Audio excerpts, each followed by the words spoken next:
이혼을 부르는 편지.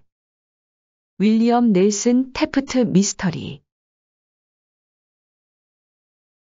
빌 퀸이 서재라는 거창한 이름으로 부르는 것을 좋아하는 방 안. 책장 옆에는 수십 가지의 장식품들이 있다. 사실 방이라고 부르기에도 민망한 그 방 안의 물건들은 온갖 종류의 정부기관 요원들이 해결한 사건들에서 나온 것들이다. 그 장식품들 중 하나가 4개의 글자가 적힌 액자 안에 보관되어 있었는데 그 글자를 적은 필체가 모두 달랐다.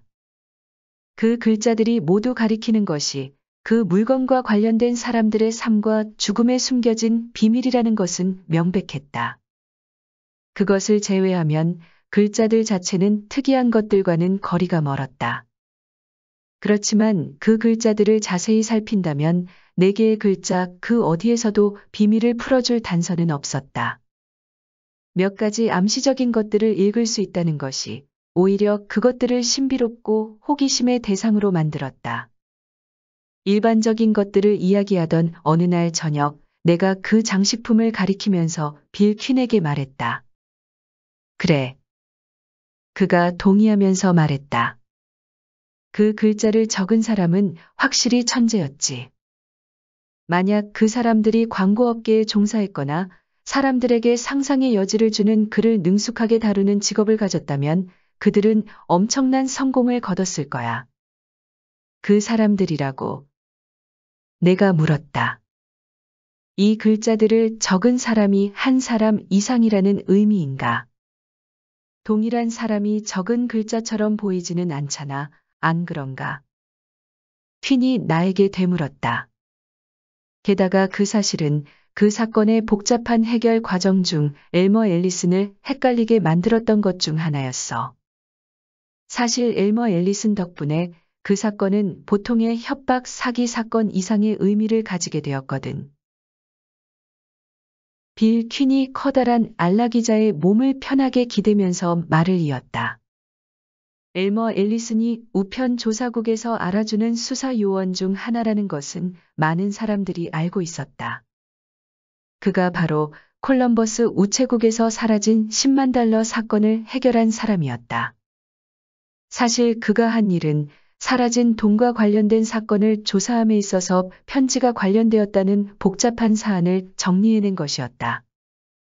우편 조사국 내에서 협박 편지 수수께끼라고 불리게 된 사건을 엘머 앨리슨이 담당하게 된 것은 사건이 처음 벌어진 지 6개월 후였다. 정확히 이야기하자면 우편 조사국에서 그 사건을 주목하게 된 지 6개월 후였다. 문제의 편지들이 배달되기 시작한 것은 그보다 훨씬 이전일 가능성이 높았다. 왜냐하면 그 협박 사기 사건에서 가장 아름다운 점이 협박의 희생자가 사법당국의 관심을 받는 것을 두려워했다는 점이었기 때문이었다. 그 희생자들은 침묵 속에서 고통받는 것을 택했다. 그들은 적절한 사법당국에 호소함으로써 집안의 비밀을 노출할 바에는 요구된 돈을 마련하기 위해서 애쓰는 것을 택했다. 위스콘신주 메디슨에 사는 타이슨이라는 이름의 남자가 가장 먼저 신고를 한 사람이었다. 그는 자신이 사는 도시의 우체국장에게 신고하기를 자신의 아내가 2통의 편지를 받았고 그 편지의 내용이 협박 시도라는 것이 명백하다고 말했다. 그 편지들은 모두 여성의 필체로 작성되었다. 2통의 편지 모두 아주 간략했다. 1~2개의 문장이 전부였다. 하지만 그 편지들 속 천재성은 명백한 협박보다 암시된 내용 속에 있었다. 첫 번째 편지의 내용은 이랬다. 당신의 남편이 퐁두락으로 다녀온 여행의 세부 내용을 알고 있습니까? 아마도 당신 남편은 헤이스팅스가 할 말에 대해서 관심을 가질 겁니다. 10일 후 도착한 2번째 편지의 내용은 이랬다. 6월 8일 퐁두락 호텔의 숙박부에 복사본이 아마도 당신 남편에게 큰 관심 대상이 될 겁니다. 아닐까요? 그 편지들의 내용은 그것이 전부였다. 하지만 굳이 전문가가 아니라고 해도 6월 8일 이뤄진 은밀한 여행 안에 숨겨진 이야기들을 수십 가지도 넘게 상상할 수 있었다. 그렇지만 타이슨은 그 편지를 보고 자신만의 상상에 빠져들지 않았다. 그는 우체국에 그 편지들을 맡기고 즉각적으로 그것들을 자세히 조사해달라고 신고하는 것으로 만족했다. 그리고 그는 자신의 아내가 그 편지들을 자신에게 줬으며 자신이 그 사안에 대해서 아는 것은 전혀 없다고 덧붙였다. 우체국 직원들이 타이슨에게 말할 수 있는 것은 이어지는 편지들이나 소식을 계속 전해달라고 지시하는 것뿐이었다. 하지만 편지들의 배달이 갑자기 중단되었고 타이슨 자신과 아내 사이의 갈등을 일으키는 것에 관심을 가질 사람에 대해서 아는 것이 있는지에 대해서 그는 대답을 거부했다. 그러므로 더 이상 이뤄질 수 있는 것은 없었다. 한 통 또는 두 통의 편지를 추적하는 것은 맑은 밤하늘에서 별 하나를 찾는 것과 비슷했다. 그것을 찾기 전에 어디를 바라보아야 하는지 미리 알고 있어야만 기회라도 잡을 수 있었다. 그리고 그 편지에 찍힌 우체국 소인은 전혀 도움이 되지 않았다. 이후 약 3주에서 4주가 흘렀을 무렵 비슷한 사건이 발생했다. 이번에 그런 편지를 가져온 것은 여자였다. 불면증과 걱정 때문에 눈이 빨개진 여자였다. 이번에도 그 편지는 탈선 행위에 대해서 말하고 있었다. 그렇지만 또다시 돈에 대한 명백한 요구는 적혀 있지 않았다. 세 번째 사건이 벌어지자 메디슨 우체국에서는 워싱턴 D.C.의 본부로 도움을 요청했다. 최초로 사건에 배정된 볼턴과 클라크가 위스콘신에 도착하기도 전에 또 다른 이상한 편지가 배달되었고 그것에 우체국과 우편 조사국에 관심이 쏠렸다. 이후로 3개월이 흐르는 동안 모두 6번이 넘는 신고가 들어왔다. 모든 신고들은 은밀한 협박을 받았다는 내용이었다. 지역 우체국이나 워싱턴에서 온 수사 요원들 중 그 누구도 추론을 만들 만한 단서조차 발견하지 못했다. 마침내 우편 조사국 국장이 엘머 앨리슨을 호출하는 상황까지 이르게 되었다. 엘머 앨리슨은 이미 조직 내에서 상당한 명성을 가지고 있는 상태였고 국장은 그에게 이번 사건을 맡으라고 말했다. 메디슨으로 가는 첫 번째 열차를 타는 게 좋을 거야. 그것이 앨리슨이 받은 지시의 처음 내용이었다. 우리가 아는 한 이번 사건은 어떤 미친 여자의 음모인 것으로 보여. 다른 집안의 분란을 일으키려는 목적이겠지.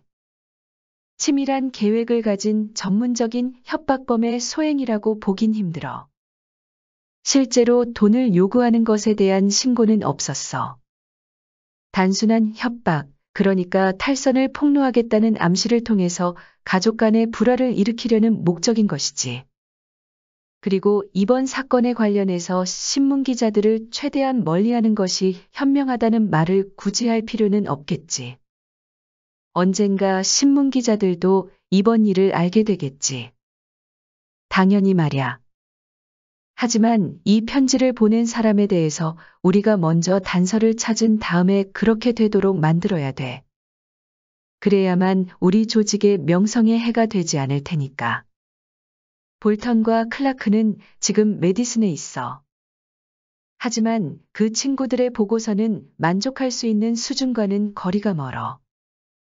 그러니 자네만의 수사를 진행하는 것이 나을 거야. 자네가 원하는 방식이 어떤 것이든 그대로 진행할 수 있는 완벽한 권한을 부여하겠어. 내가 원하는 것은 행동이야. 우리 조사국의 비효율성에 대해서 누군가 커다란 소동을 일으키기 전에 행동을 하라고. 정말 더러운 일이 될 수도 있으니까 조심해. 엘머 앨리슨이 우울한 미소를 지었다. 그는 자신의 조직이 처한 어려움에 대해서 잘 알고 있었다. 특정한 사건에 대해서 정치가들의 괴롭힘이나 지역의 이해관계자들의 개입 없이 완벽한 사실을 얻어내는 것은 쉽지 않았다. 특히 정치가들이나 이해관계자들은 우편 조사국에 적대적인 경우가 많았다. 바로 이런 이유로 인해서 정부의 수사 요원이 뭔가 조사를 실행하고 있다는 것을 대중이 알게 되는 것은 모든 수사가 종결되어 그들이 대배심 앞에 내놓을 증거나 결과물을 확보한 이후였다. 미숙한 상태에서 대중에게 노출되었기 때문에 많은 사건의 수사가 망가졌다. 그리고 그런 이유 때문에 수사 요원들은 자신이 쫓던 사람을 체포하는 데 실패했다. 엘머 앨리슨이 메디슨 시내에 아주 조용히 스며든 것도 바로 그 이유 때문이었다. 그가 우체국장의 사무실에 나타난 이후에야 그 도시 사람들은 그가 도착했음을 공식적으로 알게 되었다. 고든 국장님. 수사 요원의 신분 등을 확인하는 일반적인 절차를 거친 후 앨리슨이 말했다. 내가 이 수사를 진행하고 싶은 방식은 처음으로 사건을 배정받은 사람이 했을 법한 방식입니다. 지금까지 수사에 있어서 진전이 비교적 적었다는 것을 잘 알고 있습니다. 비교적 적었다. 라는 말이 참 재미있군요. 우체국장이 코웃음을 치며 말했다. 그리고 나는 지금까지 형성되었을 수도 있는 오류 투성이의 추론 때문에 방해를 받을 생각도 없습니다. 그러니 국장님이 괜찮다면 모든 것들을 처음부터 다시 되짚어봤으면 합니다. 그러시죠. 우체국장이 대답했다. 최초 신고자인 타이슨 씨의 편지들에 대한 것은 잘 알고 있겠죠. 나는 아는 것이 하나도 없습니다.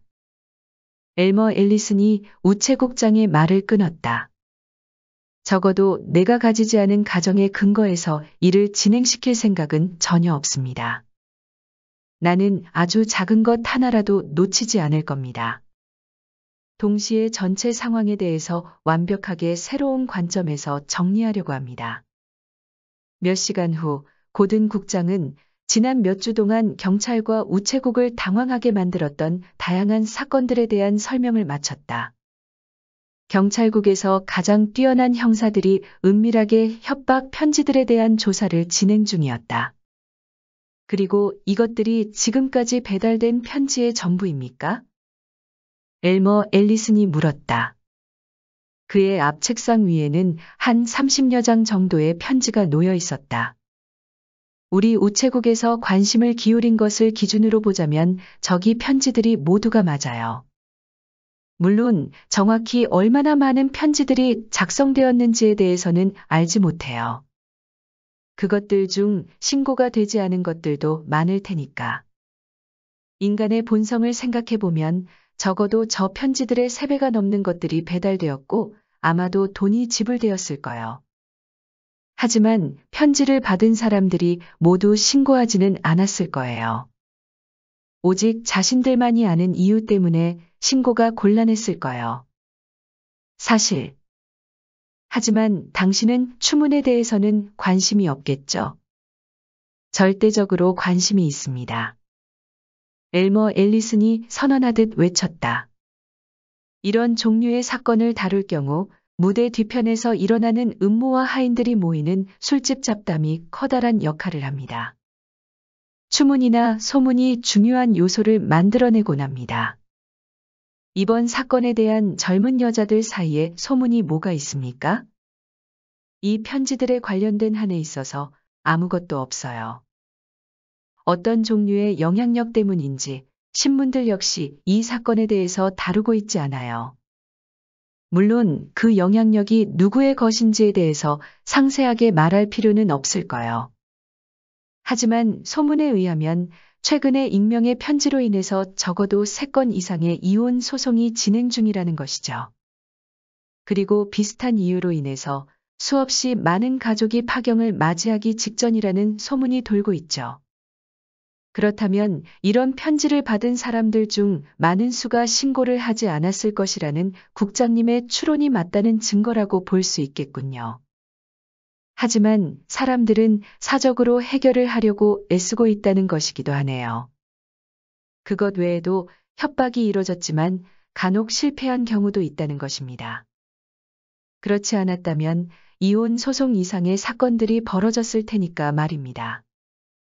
그리고 책상 위 몇 가지 편지들에 대해서 상세한 조사를 마친 앨리슨이 말을 이었다. 우체국장님도 아시겠지만 지금 이들 편지들 중 같은 사람이 쓴 것이 하나도 없는 것 같습니다. 그래요. 하지만 필체 전문가들이 모두 동의하지 못하는 사항이기도 하죠. 전문가들 중 일부는 모든 편지가 각각 다른 사람에 의해서 작성되었다고 주장했어요. 반면에 다른 전문가들은 한 명의 여자가 모든 편지의 작성자라고 주장했어요. 그리고 세 번째 종류의 전문가들은 두세 명 정도의 사람들이 이 편지들을 나눠서 작성했다고 주장하죠. 전문가들이 모두 동의하지 못하는 상황에서 뭘 어떻게 할 수 있을까요? 전문가들 이야기는 신경 쓸 필요 없습니다. 앨리슨이 대답했다. 만약 우리가 성공적으로 수사를 한다면 소위 전문가들의 도움 없이도 법정에서 유죄를 증명할 수 있을 겁니다. 그 사람들은 긴 단어와 문장을 사용해서 배심원들이 이해하지도 못하는 것들을 이야기할 뿐입니다. 이 편지가 배달되었을 때 사용된 봉투는 어디에 있습니까?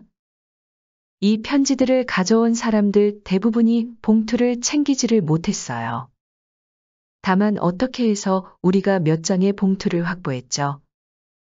여기 있어요. 우체국장이 다양한 모양과 크기의 봉투 대여섯 장 뭉치를 그에게 던졌다. 그렇군요. 우편 조사국 요원이 중얼거렸다. 모두가 비교적 값싼 봉투들이군요. 아마도 동네 흔한 상점을 포함해서 어디서든 살 수 있을 것들입니다. 우체국 소인에 대해서는 뭔가 특별한 것이 없습니까? 전혀 없어요. 당신도 눈치챘겠지만 모든 편지들이 도시의 중앙 우체국 아니면 기차역 우체국에서 발송되었어요. 너무나도 붐비는 곳들이라서 이 편지를 붙인 사람들을 면밀하게 감시하는 것이 불가능하죠. 사실 오스구스건은 조금 달랐어요. 우선 그 집 부인에게 이 사건에 대해서 아무 말도 하지 말라고 주의를 줬고 그 편지를 발송한 우체국 직원 전원에게 이 편지와 비슷한 필체의 봉투나 편지가 발견되는지 눈에 불을 켜고 감시하라고 지시했어요.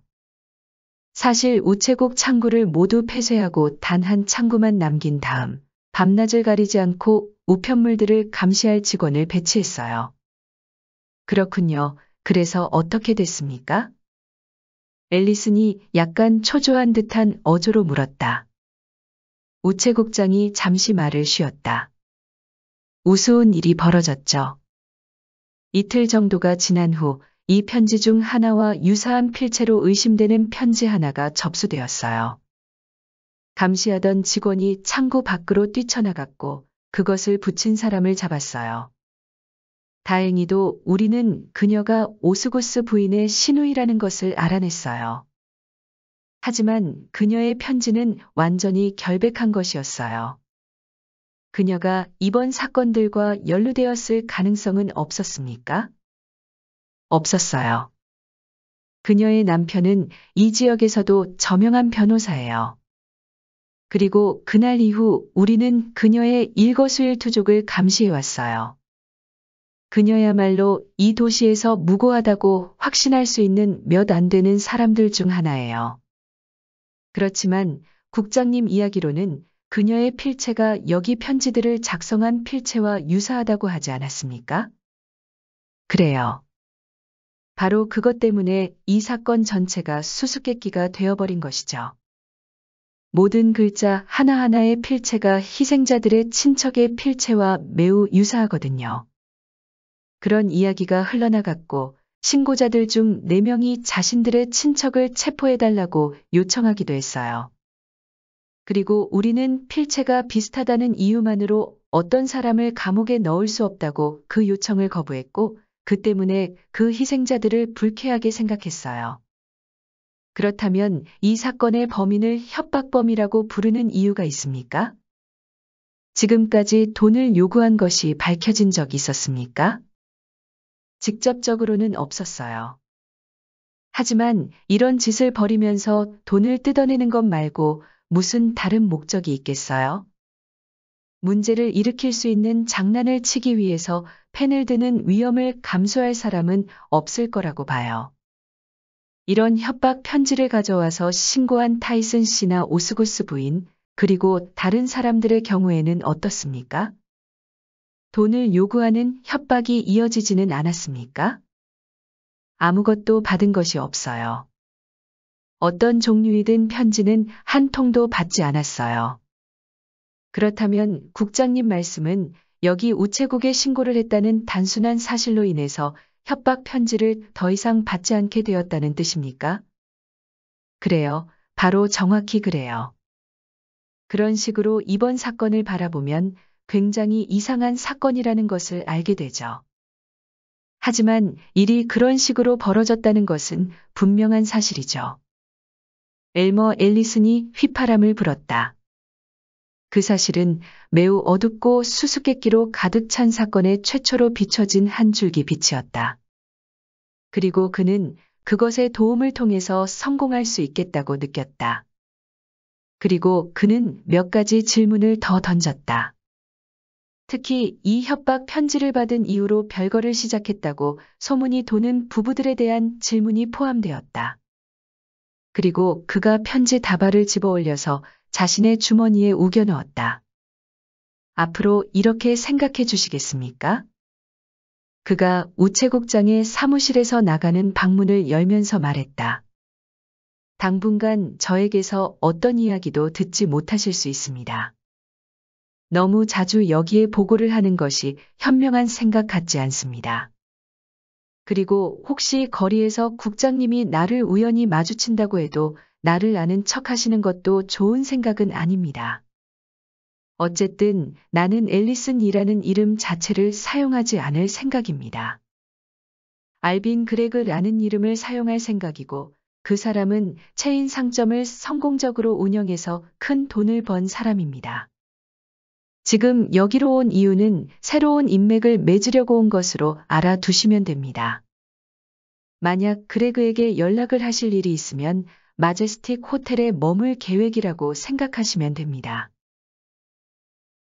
호텔로 가서 그레그라는 신분을 공공연하게 드러난 다음 앨리슨이 처음 한 일은 시카고에 있는 앨리슨 노르크로스라는 여자에게 정보를 보내는 것이었다.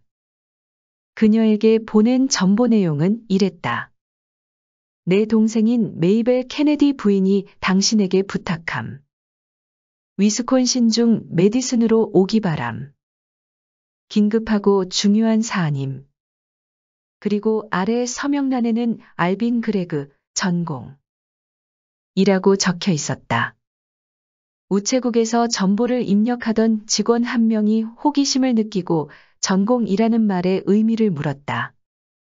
그러자 앨리스는 아무렇지도 않은 듯 전기공학자라고 대답했다. 그리고 더 이상 질문이 나오기 전에 우체국 밖으로 나갔다. 다음 날 저녁 메이벨 케네디 부인이 마제스틱 호텔의 접수대에 등장했다. 그리고 그레그 씨가 그녀를 위해서 예약한 방으로 갔다. 그의 방 바로 옆방이었다. 이제 괜찮아, 앨리스. 호텔 복도에 엿듣는 사람이 없다는 것을 꼼꼼하게 확인한 후 몇 분이 지나 그가 그녀에게 말했다. 사람들에게 내 이야기를 다 했어. 내가 내 동생이라는 것과 다른 모든 것을 이야기했어. 그러니 괜찮아. 케네디 부인 또는 앨리스 노르크로스는 우편 조사국 수사 요원들 사이에서 널리 알려진 사람이었다. 그녀는 능력과 지성을 갖춘 여성이 필요한 사건에 있어서 여러 번 수사를 도왔던 사람이었다. 앨리슨의 말을 들은 그녀가 미소를 짓더니 거울 앞에서 머리를 매만졌다. 나는 그것에 대해서는 걱정을 안 해. 그녀가 대답했다. 세부적인 사항들까지도 잘 조율할 수 있다는 점에서 당신네 요원들을 믿을 수 있다는 것을 알거든. 하지만 기차를 오래 타면 언제나 내 머리가 망가진다고. 그래, 무슨 생각인 거야? 도대체 왜 내가 메이벨 케네디 부인이라는 거야? 그녀가 무슨 일을 해야 하는 거야? 몇 마디 말을 통해서 앨리스는 생각하고 있는 것을 설명했다. 그의 판단으로 지금 상대하고 있는 범인들은 매우 숙련되고 영리한 협박 전문가들이었다. 그들은 사실을 확보함에 있어서 완벽함을 유지할 뿐만 아니라 희생자들이 절대적으로 겁을 먹고 저항할 생각조차 하지 못할 때까지 위험을 감수하지 않는 치밀함을 가진 범죄자들이었다. 그 친구들의 전체 계획에서 유일한 약점이 하나 있기는 하지. 수사 요원이 결론 짓듯 말했다. 희생자들이 우체국에 정식으로 신고를 하고 나면 예외 없이 협박 편지가 중단되었다는 거야. 그러면 당신 생각에는 우체국장이 이번 사건에 연루되어 있다는 거야? 아니, 우체국장 본인은 아닐 거야. 다만 그의 직원들 중 누군가가 연루되어 있어. 앨리슨이 단정적으로 말했다. 만약 그것이 아니라면 그 범인들이 언제 멈춰야 할지 알 수 있겠어? 그게 지금 우리가 가진 유일한 단서야. 하지만 나는 그것으로부터 시작해서 수사할 생각은 없어. 오히려 그 단서를 목표로 정하고 수사를 진행할 거야. 여기 메디슨에서 저명하거나 사교계에서 눈에 띄는 사람을 알아? 전혀 없어. 하지만 소개장 정도를 받아내는 건 특별한 일도 아니거든. 심지어는 가공의 인물인 메이벨 케네디 부인을 위한 소개장도 문제 없어. 좋아. 그렇게 진행해. 소개장을 몇 장 받자마자 여기 사교계에 화려하게 등장해. 손님들을 점심 식사 자리에 초대하고 파티를 몇 개 주최해. 그런 사교계 활동을 시작해야 돼. 그리고 내가 부유한 여자라는 인상을 만들어야 돼. 그리고 혹시 내 과거가 완벽해서 흠집 하나 없는 것은 아니라는 것을 암시할 수 있다면 더욱 더 좋아. 그렇게 해서 그 범죄자들의 관심을 끌려는 거군. 안 그래? 그래, 정확해. 하지만 너를 위해서 남편을 하나 만들어낼 수 없다는 것은 조금 문제겠군. 남편이 있다면 일이 훨씬 더 쉬워질 텐데. 하지만 알빈 그레그가 내 오빠라는 것이 이제 널리 알려지겠지. 그러면 범인들이 몇 번 정도 위험을 무릅쓸 것이라고 확신할 수 있어. 약 1개월이 지난 후 메이벨 케네디 부인이 오빠를 만나러 마제스틱 호텔로 왔다. 그리고 즉시 자신의 숙소로 와달라고 부탁했다. 뭔가가 일어났어? 앨리슨이 그녀의 숙소 응접실로 들어가면서 물었다. 그곳은 그녀가 사교계에서 활동하기 위해서 임대한 화려하고 사치스러운 아파트였다. 바로 첫 번째 반응이 왔어. 그녀가 대답하면서 보랏빛이 감도는 종이를 앞으로 내밀었다. 그 위에는 글자가 몇 개 적혀 있었다. 당신 오빠와 친구들이 그날 밤에 대해서 알고 있습니까? 시에라 산의 오두막에서 어떤 사람과 함께 보낸 밤에 대해서 알고 있을까요? 대단하군. 앨리슨이 탄성을 내질렀다. 지금 내 이야기는 우리 계획이 제대로 작동했다는 거군. 시계처럼 정확하게 작동했어. 그것이 여자의 답변이었다. 내가 지시한 대로 행동하면서 나는 특히 스네이스라는 사람에 대해서 관심을 기울이고 연극을 좀 꾸몄어. 우체국장의 개인 비서이자 수행원인 사람이야. 그래서 내가 주최한 몇 번의 파티에 그를 초대했고 그가 주변에 있을 때 하는 말에 대해서 특별히 신경을 썼어. 첫째, 날 밤에 나는 사람들의 관습에 대해서 비꼬는 듯한 말을 던졌어.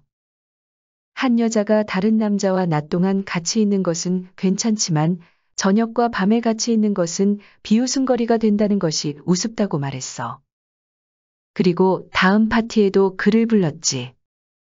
이전 파티에 참석했던 사람들 중 그만 유일하게 참석하도록 만들었어. 그리고 이야기를 하다가 화재를 눈폭풍에 대한 것으로 유도했고 예전에 거센 눈보라와 폭풍 때문에 하룻밤 동안 시에라 네바다 산맥에 갇힌 적이 있었다고 고백했어. 오두막에서 지냈어야만 했다고 불평했어. 하지만 그 시간 동안 누구와 같이 있었는지에 대해서는 한마디도 하지 않았어. 세 번째 파티 역시 모든 사람들을 다른 사람들로 초대한 다음 스네이스만 다시 참석하도록 만들었지. 그러다가 대화 주제가 무엇이 신사를 신사답게 만드는가라는 것으로 흘러갔어. 나는 그것에 대해서 본능 속에 숨겨진 짐승이 표면으로 드러나게 되는 상황에 처해보지 않으면 그 사람이 진짜 어떤 사람인지 알 수 없다라는 말을 했어. 내가 한 말들 중 그 어떤 것도 범죄에 연루되었다거나 뭔가 의심스러운 것은 없었어. 하지만 뭔가 숙련된 사람이라면 그것들을 한꺼번에 해석할 수 있었고 그 모든 이야기들을 같이 들은 사람은 스네이스가 유일했지. 왜냐하면 내가 그 이야기들을 한 모든 경우에 그 자리에 있었던 사람은 그 사람이 유일했으니까. 훌륭해. 대단하군. 앨리슨이 박수를 쳤다. 하지만 당신이 간과한 것이 하나 있어. 다른 편지들과는 달리 이 편지에는 캔자스시티 우체국 소인이 찍혀 있어. 이것이 붙여진 것인 그저께인데 그때 스네이스는 여기 메디슨에 있었어. 왜냐하면 지난 3주 동안 클라크가 그를 미행하면서 한시도 놓치지 않았었거든. 그렇다면 그 의미는 스네이스도 단지 커다란 조직의 일원이라는 의미지. 바람잡이 역할을 한다고 봐야지. 아니, 이번 경우에는 여자를 꼬시는 역할이라고 해야 할까? 여자들에 대한 정보를 모아서 두목에게 보고하는 역할이겠지. 정확해. 스네이스 씨를 내가 원하는 자리에 몰아넣었고 나는 이런 종류의 범죄자들을 어떻게 다뤄야 하는지 잘 알고 있어. 그러니 나머지 부분은 어렵지 않을 거야. 우체국장 휘하의 직원들 중 누군가 이 사건에 연루되었다는 것을 확신했고 내 영리한 친구야말로 가장 혐의가 짙은 용의자야. 이렇게 깔끔하게 글을 골라낸 것에 대해서 축하해. 고마워. 그녀가 말했다. 그럼 다음은 뭐야? 내 입장에서는 없어. 너는 내가 맡은 역할을 완벽하게 수행했어. 나머지 부분은 대부분 상당히 강력한 근육질의 팔이 필요하게 될 거야. 그런 상황에서 내가 끼어들 필요는 없어. 내 방식대로 처리하는 것이 나을 거야. 그날 밤, 아니 정확히는 다음날 아침 새벽 3시, 메디슨 우체국 국장의 개인 비서인 실베스터 스네이스는 누군가 움직이는 소리에 잠에서 깼다. 그가 혼자서 살고 있는 숙소의 침실 주변에서 누군가 은밀하게 움직이는 소리였다. 그가 뭔가 소리를 내기도 전에 전기 손전등의 강력한 불빛이 그의 눈을 뜨겁게 만들었다. 그리고 어둠 속에서 울려나온 무뚝뚝한 목소리가 일어나서 손을 머리에 올리라고 명령했다. 여기 이 도시의 여러 사람들에게 배달된 익명의 편지에 대해서 아는 것이 뭐지? 어둠 속 목소리가 추궁하듯 말했다. 전혀 없어. 아무것도 몰라요. 우체국 직원이 중얼거렸다. 그는 산산조각난 이성을 되찾으려고 애썼다. 거짓말. 그 편지 내용에 근거가 된 정보를 당신이 제공했다는 것을 우리는 알고 있어. 전체 행위를 자백해 아니면 지옥으로 보내줄 테니까. 그리고 손전등 불빛의 줄기 바로 바깥에서 뭔가가 튀어나왔다. 푸른 강철의 총구가 협박을 완성했다. 완벽하게 겁에 질린 스네이스가 말했다. 모두 말할게요. 그리고 그는 앨리슨이 기대했던 것보다 더 많은 것을 말했다. 원래 앨리슨은 스네이스가 물리적 폭력에 겁을 먹을 것이라고 생각하고 그날 밤의 습격을 계획했고 기대 이상의 성과를 거둔 것이었다. 우체국장의 비서가 겁에 질려 자백하고 1시간이 지난 다음 엘머 앨리슨은 캔자스시티로 출발했다. 그는 그곳에 경찰국장 앞에 내놓을 충분한 증거와 정보를 가지고 있었다. 피터 선생이여, 그 사람 말이여. 경찰국장이 으르렁거리는 소리를 냈다. 확실히 알지. 그를 체포하려면 어떻게 해야 하는지 몇 개월 동안 연구하고 있거든. 몇 년 전 그가 레베너스 연방교도소에서 출소해서 여기로 이주한 이후 그를 계속해서 주시해 왔거든. 하지만 나로서는 그 친구를 이 사건과 연관시킬 수는 없었소이다. 이번 사건이라니 그게 무슨 말씀이십니까? 앨리슨이 당황해서 물었다. 메디슨에서 벌어진 협박 편지 사건에 대해서 뭔가 아는 것이 있으십니까? 메디슨이라고. 아냐. 지난 몇 개월 동안 여기에 사람들 몇 명이 음모에 빠졌다는 이야기를 듣고 있는 중이었소이다. 나는 당신이 지금 그것 때문에 피터를 찾고 있다고 생각했소만. 그러고 보니 여기에서의 협박 사건들이 별로 새로운 사기 방식이 아니었나 보군. 맞습니다. 엘머 앨리슨이 대답했다. 그가 위스콘신에서 얼마나 벌었는지 모릅니다. 하지만 상당한 규모의 돈을 가지고 거기를 빠져나왔으리라고 확신합니다. 거기 우체국장의 비서를 이용해서 사교계의 정보와 추문을 수집한 다음 그가 편지를 작성했습니다.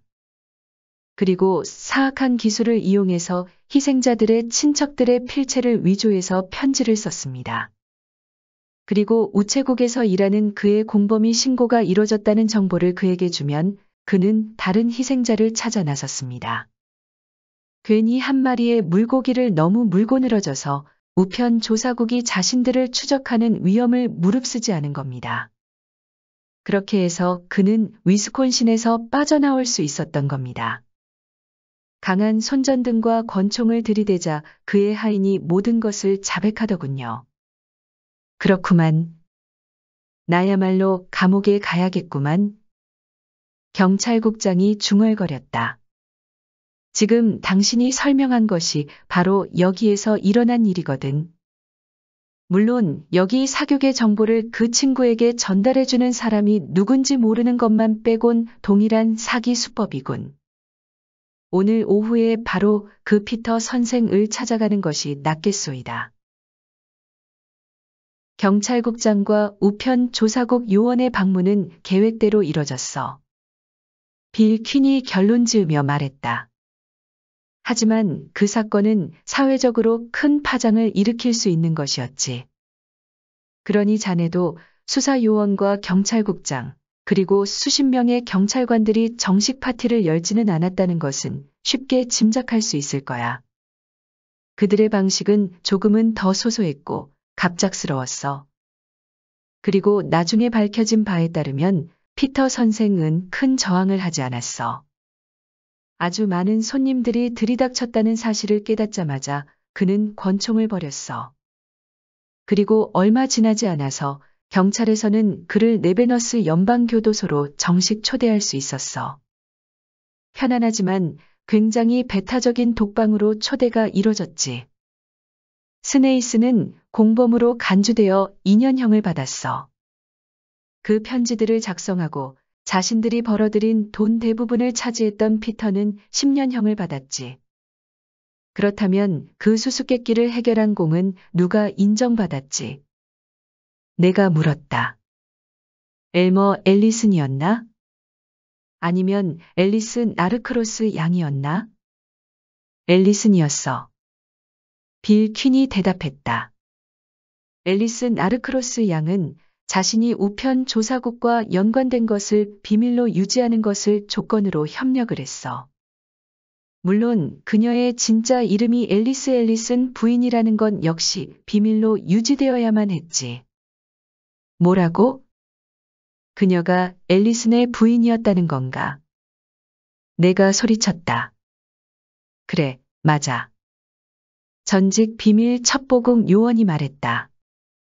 만약 자네가 그 말을 믿지 못하겠다면 저기 저쪽 위에 걸린 그녀의 결혼 사진을 찾아봐. 그리고 그가 벽에 걸린 사진 액자들 중 하나 위에 있는 하얀 비단천을 가리켰다. 하지만 저 천조각은? 그래, 저 천조각은 다른 사건의 기념품이라고 말하는 거겠지. 맞아. 하지만 그 사건에서도 앨리슨이 큰 역할을 했고 그 사건에서 사용된 비단천을 이용해서 그가 앨리스에게 드레스를 만들어줬어. 이혼을 부르는 편지. 윌리엄 넬슨 태프트 지음. 위즈덤 커넥트 편엠.